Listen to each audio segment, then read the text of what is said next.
बे बाथ्राखौ खोनानो मोनदों दिनै नोंथाङा खौरांगिरि लोगोफोरजों माबोरै आं बे फुं समाव बयबो बिटिसिनि रायजो राजाफोरनो आंनि खुलुमनाय जासिग्रोबाय गोलाव सम गोबां परिस्थितिजों सन्मुखीन जानानै आङो जोंनि बिटिसिनि गोरों गोरा साफ्रोमबो व्यक्तिजों रायज्लायनानै फाइनाल सिद्धान्तआव फैबाय जे गाबोन 8 तारिख फेब्रुवारि खालि साननि 1 बाजियाव आंनिनो समस्ति चिरां दुवार समस्तिनि सिङाव थानाय थाइखा जरानि गेलेग्रा फोथाराव आङो इउपिपिएल दलाव जगदान जासिगोन साफ्रोमबो मावथि रायजो राजाफोर जाय बिथांमोनहा आंजों थाफानानै इउपिपिएलनि सोद्रोमा जानानै राजनिति खालामनाय आरो हारि सिबिनाय समाज सिबिनाय खामानियाव लोगो लाफादेरनो लुबैयो बेबायदि इच्छुक व्यक्तिफोरखौ आङो खावलायहरो फै गाबोन साननि 1 रिंगायाव जों जयैनो दोलै नोगोरै इउपिपिएलआव जगदान खालामनि दा रायजोफ्रा आंखौ सोंदों जे मानो बिपिएफ गारनानै इउपिपिएलआव जगदान खालामनो नागिरदों बे खारना गोबां खारननि गेजेराव आं मोनसे खारना बेनो जे जोङो बयबो बिटिसिआव सि समावहाय मोननै राजनैतिक दल बिपिएफ आरो इउपिपिएल दाफुंनानै बिटिसिआव इलेक्शन गेलेबोदों बा राजनिति खालामदों बे समनिफ्रायनो जोंनि हारियाव जोंनि समाजाव गोबां धरनि दाङाबाजि नांलायनाय खमलायनाय एना एनि जाबोनायखौ जों बयबो मिथिगौ दा ओरैबायदि परिस्थितिया जे मोनसे गामियाव बिपिएफ इउपिपिएल लानानै हाबा हुखानिफ्राय सावरि बादालिनिफ्राय गावजों गाव सहाय सहानुभूति होलायलायै थांलायलायै फैलायलायै बेबायदि परिस्थितिसिम सफैदों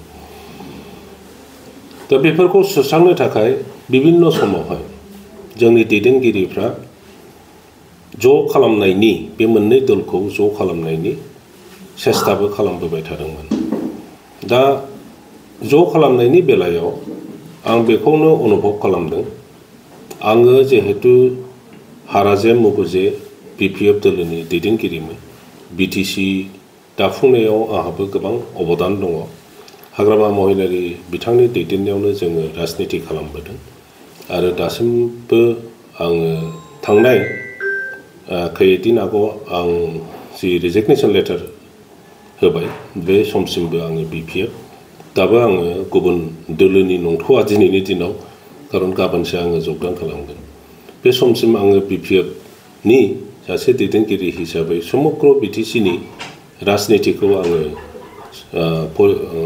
पर्यालोचना खालामदों आरो बेनि गेजेराव आङो अनुभव खालामदों जे दिनै नङा गाबोन नङा बा बबेबा मोनसे समावहाय जोङो ज' जाथारनांगोन आरो ज' जायागौ माने जोंनि हारिनि जि थामोनथा हारि दाफुंनायनि जोंनि जि सिन्ताधारा बेयो आधुरा जागोन जोंनि जि समस्याफोर बे समस्याफोरखौ समाधान खालामनायनि राजनैतिक दलफ्रा बिभिन्न कार्यसुचि लानानै खामानि मावो बिभिन्न प्लेन पलिसि आइडिया बेफोरनि खोथा शेयार खालामलायो नाथाय मोननै मोनथाम दल थानायलाय मोनसे दलनि सिन्ताधाराया दस्रा आरो बबेबा मोनसे दलनि सिन्ताधाराया दस्रा जानानै जोंनि गेजेराव आरो गावसा गावसै जानानै दिनैनि जि राजनिति परिस्थिति बेखौ जोङो सन्मुखीन जानांदों आं दा ओंखायनो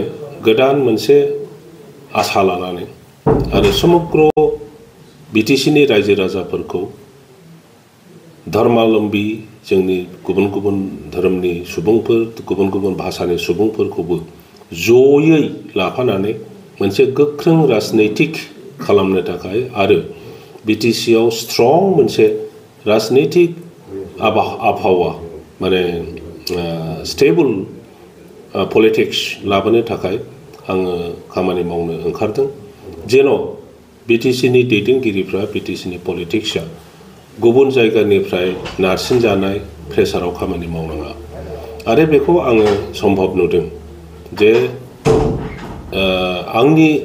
आं अपेनबो बुंगोन जे BPF-आव कालेक्टिभ अपिनियन जाया, BPF-आव कालेक्टिभ डिसिसन फैया। बेनो बयनिख्रुइबो देरसिन दुर्बलता, उइकनेस BPF-आव। बेराफारसेथिं UPPL-नि दैदेनगिरिफोरजों रायज्लायनानै आं बेखौ उपलब्धि खालामदों बिसोरो बांसिन गणतान्त्रिक सिन्ताधारा आरोबाव इनक्लुसिभ माने बयखौबो लाफानानै साननाय मावनायाव बिसोरो BPF-नि माबानिफ्राय लिडारशिपनिफ्राय साबसिन बे स्पेसखौ मोनो आं बेखौ नुनो मोनदों। बेखायनो UPPL-आव थानानै आङो आंनि जि साननाय रायजो राजाफ्रा जायखौ लुबैदों आंनि हथिरथ आंनि लोगोफोर BPF-नि दैदेनगिरि बिथांमोनहा जायखौ लुबैदों बेखौ रियेल सेन्सआव मावफुंहैनायनि हाबाफारि हिसाबैनो आंनो प्रथम UPPL-आव थांगोरनोसै होननानै आंनि गोसो सिंनिफ्राय बिबेकआव सिद्धान्त लानानै आं बे खामानिखौ मावसिगोन। हाग्रामा महिलारिजों गोबांथार खामानि मावबाय, बेजों लोगोसेनो नोंथाङा UPPL दोलोआव जयेन जानो थांगासिनो दं। माबायदि मोनदों नोंथाङा दिनै पार्टी हिसाबै राजखान्थि हिसाबै हाग्रामा महिलारिखौ नागारलांनो थांगासिनो? जोङो एखे संग्राम खालामबोनाय मानसि। एबसुनि दिनावबो जों जयैनो एबसुनि आन्दलनखौ समर्थन खालामबोनानै भलन्टियार फर्सनि साफा साफा सोद्रोमा जानानै जेरै हायो जोङो समर्थन खालामबोदों, खामानि मावबोदों। बे समावहायबो जोंनिनो गोबां लोगोफ्रा जोंनि साखाथियावनो गुलि जादों, थैनांदों। किन्तु जोङो बोरैबाबा बासायनानै थालांदों। उननि पर्यायाव जों जयैनो आरोबाव BLT खालामनानै संग्रामखौ कन्टिनिउ खालामदों आरो बिनि परिणाम हिसाबै बयबो रायजो राजानि समर्थनाव आरो प्रेसाराव भारत सरकार, आसाम सरकारा सावरायनायखौ सुरु खालामनांदों। 4 बोसोर सावरायनायनि उनाव ग्रहण जग्य मोनसे पलिटिकेल एरेन्जमेन्ट दानि BTC-खौ दाफुंनाय जादों आरो बे दाफुंनायनि उनावहाय बेखौ सालायनो थाखाय मोनसे राजनैतिक प्रक्रिया नांगौ जानायलाय जोंनो जयै सावरायलायनानै BPF दोलोखौ दाफुंदों आरो बेजों लोगोसे जोंनि गेजेरावहाय दैदेनगिरिफोरनि गेजेराव मन'मालिन्य जालायनानै आरोबाव BPF-ल' सृष्टि जायाखिसै, बेवहाय आरोबाव मोनसे राजनैतिक दल double P Bodoland people's progressive front होननायबो दाफुंजादों आरो बे समनिफ्रायनो जोंनि गेजेराव गावसा गावसिया जाबोदों। नाथाय सम सम बे मोननै दोलोखौ ज' खालामनो थाखाय सेस्था खालामबाय थानाय जादों, दिनैसिम सफल जायाखै। दा बेखाय जोंबो दासिमबो सेस्था खालामबाय थादों। आंनि नुनायाव बेखौ जुदि ज' जानायखौ जिहेतु बयबो लुबैयो, ज' जानायनि उल्था रावबो थाङा। नाथाय आंनि अबजारभेसनाव, आंनि नुनायाव माखासे मानसिफ्रा गावनि स्वार्थनि थाखाय ज' जानायखौ लुबैयोबो जोङो नुनो मोनदों। दा बेनि बेलायाव आङो UPPL-नि दैदेनगिरि बिथांमोनखौ बांसिन खुला गोसोनि ज' जानायखौ बिथांमोना लुबैयो, आं बेखौ नुनो मोनदों। दा बेफोर आंनि थाखाय BPF दोलो नागारनानै UPPL दोलोआव जगदान होनाय खामानिया गोरलै खामानि नङामोन। आं बिराद खस्थ' मोनदों। किन्तु मोनसे ग्रेटार इन्ट्रेस्टनि थाखाय, BTC-बासि आरो BTC-नि भबिष्यतनि थाखाय आङो सासे दैदेनगिरि जानानै बे रिस्कखौ जुदि लानो हाया अब्ला आङो दुर्बल नेता हिसाबैसो अदूर भबिष्यतआव प्रमान जागोन। आं बेखौ साननानै दा रायजो राजाफोरखौनो आंनि सिगाङाव दोननानै समग्र BTC-बासि नेताफोरखौबो आङो खावलायनानै एपिल खालामनानै फै, जों बयबो ज' खामानि मावनि। आगोलनि उननि समग्र जोङो सौदावबोनाय परिस्थिति बे परिस्थितिफोरनि जाबोबाय थानाय जि जोंनि मोन्दांथि बेखौ नायनानै बयबो सिद्धान्तआव फै जों ज' थानो आरो UPPLआ जदिउबा जोंनि अपोजिशन दलमोन बे जोंनि गेजेराव मन'मालिन्य जालायनाय आर्गुमेन्ट काउन्टार आर्गुमेन्ट जालायनायफोरखौ बावजोबलायनानै जों UPPLआवनो ज' थानानै जोंनि भबिष्यतखौ निर्णय खालामनायनि मोनसे गोदान प्रक्रिया आरम्भ खालामनो आं बेखौ खावलायो।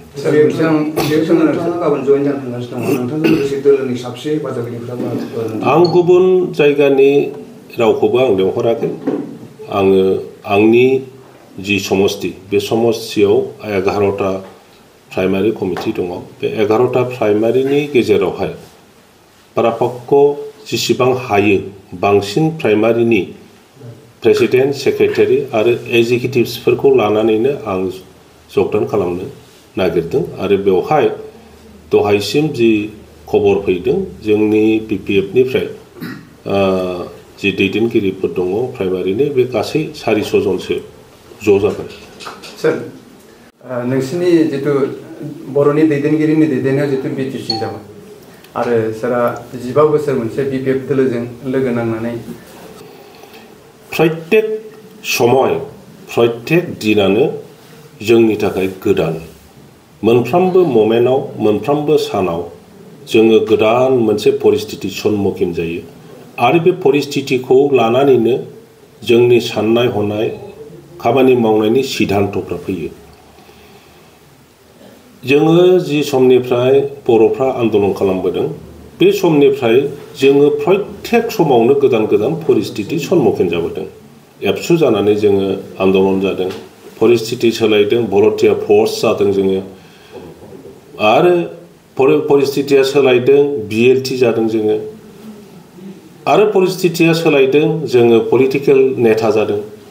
दा दिनै ओरैबायदि परिस्थिति फैबाय जे BPFआव थानानै नोङो जि खामानि मावनो हागोन बेखौ एसे लिमिटेशनखौ नुनो मोनबाय। ओंखायनो आङो बे लिमिटेशना UPPLआव खमसिन होननानै आङो UPPLआव ब्रडार मोनसे स्कप थानायखौ नुहुरनानै आङो UPPLआव जगदान जानो नागिरदों। रायजो राजाफोरखौ आं बेखौ खावलायनो लुबैयो। सोरबा सोरबा बुङो जे BPF नागारनाय माने बिट्रे खालामनाय बायदिसिना जाथिनि माने खामानि मावनो नागिराखिसै बायदिसिना खोथा बुङो। BPFआव थानानैल' जाथि सिबिनाया सम्भब नामा? UPPLआव थानानै नोङो बे खामानिखौ मानो मावनो हाया? BPFआव थाब्लाल' बियो जाथि सिबिग्रा जागोन नामा? UPPLआव होमब्ला जोंनि बांसिन बर'फ्रा दासिमबो UPPLआवनो दङ संख्या हिसाबै, अब्ला बिथांमोनहा जोलैनि हांगार नामा?